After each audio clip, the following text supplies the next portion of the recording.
Hello student, आप सभी कैसे हैं। आशा करते हैं कि आप सभी बढ़िया होंगे और अपनी पढ़ाई को एक शानदार लेवल पर ले जा रहे होंगे। तो हमने पिछली क्लास में बताया था कि ट्रिपलेट हमारे लिए कौन कौन से ज़्यादातर यूज किए जाते हैं। तो सबसे नंबर 1 बताया था कि हमने 3, 4, 5 का होता है, दूसरे नंबर पर 5, 12, 13 और तीसरे पे 6, 8, 10 और चौथे पर 7, 24, 25। ये हमने 4 ट्रिपलेट आपको बताए थे जो क्लास 10th में ज़्यादातर यूज किए जाते हैं। तो हम आज की क्लास में केवल क्वेश्चन प्रैक्टिस करेंगे कि आखिर जो क्लास 10th का जो बोर्ड एग्ज़ाम होता है उसमें मोस्ट इम्पॉर्टेंट क्वेश्चन जो पूछे जाते हैं हमारे, तो उसी पर हम आज बात करने वाले हैं। तो सबसे पहले नंबर का क्वेश्चन देखो, यहाँ पर लिखा हुआ है कि जैसे कि दे दिया गया है cot थीटा बराबर 7/8 है, तो कॉट स्क्वायर थीटा की वैल्यू क्या होगी। कॉट स्क्वायर थीटा की वैल्यू क्या होगी। सबसे पहले हमको पता करना है कि कॉट थीटा यानी कि कॉट थीटा तो हम ऐसे ही पकड़ लेते हैं कि जैसे टैन थीटा होता है हमारा लंब बटे आधार, तो कॉट थीटा उसी का उल्टा हुआ ना, तो ये हमारा क्या हो जाएगा, ये हमारा आधार बटे लंब हो जाएगा, ये आधार बटे लंब हो जाएगा।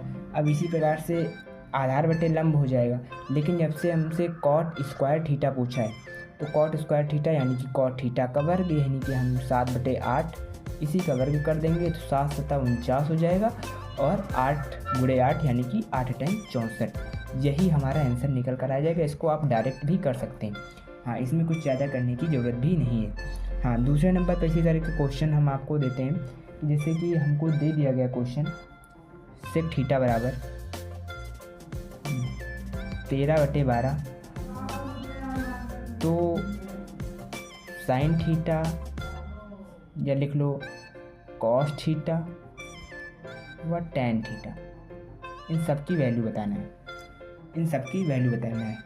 हमको दे दिया गया कि सेक थीटा बराबर 13/12 है, तो साइन थीटा कॉस थीटा व टैन थीटा की वैल्यू बताना है। अब आपको कॉस थीटा पता है क्या होता है। कॉस थीटा यानी कि आधार बटे कर्ण होता है हमारा, तो कॉस थीटा जब हमारा आधार बटे कर्ण होता है तो इसी का उल्टा तो सेक थीटा होता है ना, तो ये हमारा क्या हो जाएगा, ये हमारा कर्ण बटे आधार हो जाएगा, कर्ण बटे आधार हो जाएगा।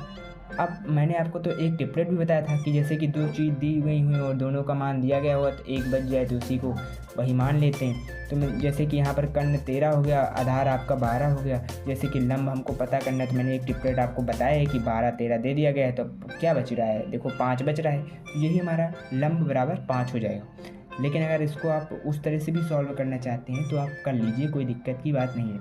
अब इसी प्रकार से जैसे कि हमारा साइन थीटा दे दिया गया है और साइन थीटा क्या होता है, हमारा लंब बटे कर्ण होता है, तो लंब इसमें से क्या है, हमने अभी भी निकाला है 5 होता है और कर्ण हमारा क्या होता है 13 होता है, तो 5/13 यानी कि यही हमारा साइन थीटा की वैल्यू हो जाएगी। इसी प्रकार से हम कॉस थीटा की वैल्यू निकालेंगे, तो कॉस थीटा वही होता है हमारा जो कर्ण आधार बटे कर्ण होता है कॉस थीटा। और तो अब इसमें करना ही क्या है, देखो यहाँ पर कर्ण बटे आधार था, यहाँ पर सेक थीटा दिया गया था, लेकिन अब कॉस थीटा करना तो यानी कि इसी का उल्टा हो जाएगा, यानी कि हमारा 12/13 हो जाएगी कॉस थीटा की वैल्यू। इसी प्रकार से टैन थीटा को पता करना है, तो टैन थीटा क्या होता है, हमारा लंब बटे आधार होता है, तो लंब मैंने अभी भी निकाला है तो 5 हो जाएगा और आधार इसी प्रकार से हमारा 5/12 यानी कि टैन थीटा। इसी प्रकार से आप कोई भी किसी भी ट्रिग्नोमेट्री आप निकाल सकते हैं, किसी भी sine cos tan cosec cot, इस तरह के मतलब जितनी भी वैल्यू होती हैं आप सब निकाल सकते हैं, तो इसमें दिक्कत की कोई बात नहीं, इसमें दिक्कत की कोई बात नहीं। अब हम तीसरा नंबर क्वेश्चन लेते हैं कि जैसे तीसरा नंबर हमारा क्वेश्चन है कि दे दिया गया है कि 3 cot A बराबर 4 है, तो हमको बताना है कि 1 - tan स्क्वायर थीटा और 1 + tan स्क्वायर है, ठीक, हमको ये बताना है। ये पहला नंबर चलो अच्छा मान लेते हैं, और दूसरे नंबर पर एक और चीज़ दी गई है हमको कि चलो मान लेते हैं कि हमको cos square A - sine square दिया गया, या इधर ही हम लिख देते हैं, उधर दिखाई नहीं दे रहा होगा आप लोगों को, हम इधर ही लिख देते हैं कि cos square A - sine square. सबसे पहले हमको करना क्या है, 3 cot A बराबर 4 है, तो जाहिर सी बात है हम 3 को उधर ले जाएंगे और cot A बराबर हो जाएगा हमारा 4/3, 4/3। तो इसी प्रकार से जैसे कि हमको पहला निकालना है, तो अब इसमें tan A की वैल्यू निकालना है, तो सबसे पहले tan A बराबर हमारा 3/4 हो जाएगा, इसी का उल्टा होता है, tan cot तो उल्टा होते ही होते हैं। हाँ, तो इस प्रकार से 1 - tan स्क्वायर है, तो 1 - tan स्क्वायर यानी कि 3/4 का वर्ग हो जाएगा। अब इसी तरह इसमें भी 1 + 3/4 का वर्ग हो जाएगा, इसमें भी, तो इसमें करना कुछ नहीं, 1 - आपको यहाँ पर 3/16 कर दो, या मतलब आपको जिस तरह मतलब करना है कि जैसे 3/4 का वर्ग लिखा हुआ है तो आप 3 का वर्ग 9 कर दीजिए, 4 का वर्ग 16 कर दीजिए, यानी कि उसी के हिसाब से लिख दीजिए। तो यहाँ पर हमने 1 - 9/16 किया हुआ है। अब उसी प्रकार से यहाँ पर 1 + 9/16 हो जाएगा। हाँ, उसी प्रकार से हाँ इधर लिख देते हैं। हाँ, उसी प्रकार से 16 - 9/16 हो जाएगा यहाँ पर।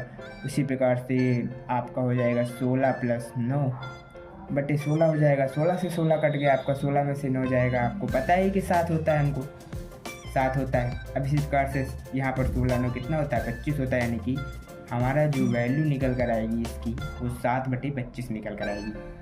7 क्या निकल कर आएगी, 25 निकल कर आएगी। अब इसी प्रकार से हमारा ये दूसरा, अभी हमने पहले नंबर पर बात की है, अभी हमारा पहले नंबर पर अभी बात हुई है। अभी हमारा दूसरा नंबर ये देखिए, हमारा दूसरा नंबर जो है cos² - tan²।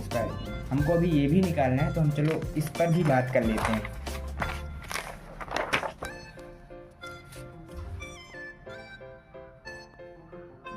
इस पर भी हम बात कर लेते हैं। तो सबसे पहले हमको बात करना है कि cos² - sin²।